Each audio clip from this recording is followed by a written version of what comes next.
আত্রাইয়ে মৃত্যুর ঝুঁকি নিয়ে রেললাইনের পাশে বসবাস।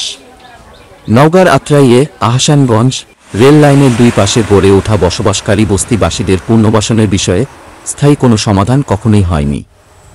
যদিও কয়েকবার উদ্যোগ নেওয়া হয়েছিল, কিন্তু আলোর মুখ দেখেনি সেই উদ্যোগ। ফলে রেল লাইনের পাশে প্রতিনিয়ত মৃত্যুর ঝুঁকি নিয়ে বসবাস করছেন বস্তিবাসী। আর্থিক বাণিজ্যের কারণে মূলত স্থানীয়ভাবে বস্তি উচ্ছেদ করা সম্ভব হয় না বলে অভিমত বিশেষজ্ঞদের। তারা বলেছেন, এইভাবে বসবাস খুবই বিপজ্জনক। রাষ্ট্রের উচিত এই মানুষগুলোকে আবাসনের ব্যবস্থা করে দ্রুত অন্য কোথাও সরিয়ে নেয়া। গত 10 বছরে এই সংখ্যা কত বেড়েছে সেই পরিসংখ্যা এখনও পাওয়া যায় নাই। উপজেলা পরিসংখ্যা অফিসার সাইফুল ইসলাম বলেন, বস্তি ছিল 3টি, তা এখন বেড়ে দাঁড়িয়েছে 26টিতে। বছরের পর বছর নিম্ন আয়ের মানুষ অস্বাস্থ্যকর, ঝুঁকিপূর্ণ ও নাগরিক সুযোগ সুবিধা বঞ্চিত অবস্থায় বৃষ্টিতে বসবাস করছেন তারা। বিস্তারিত দেখুন নওগাঁ প্রতিনিধি কামাল উদ্দিন টগরের প্রতিবেদনে।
ফাটা গেছে, ওই দিক দিয়ে দুর্গন্ধ বাড়ায়, ওটা ঠিক করে দেয় না, কিন্তু এরা পায়খানা পরিষ্কার করে রাখে।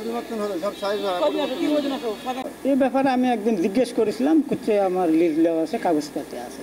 তবে আমি আসার আগ থেকে এইগুলো ঘর আছে, ওইভাবেই আছে। নতুন করে কেউ করছে বা নতুন করে কোনো কিছু, এটা আমার জানার বাইরে, বা এখানে অবৈধ কোনো কিছু হয় এটা আমি জানি না।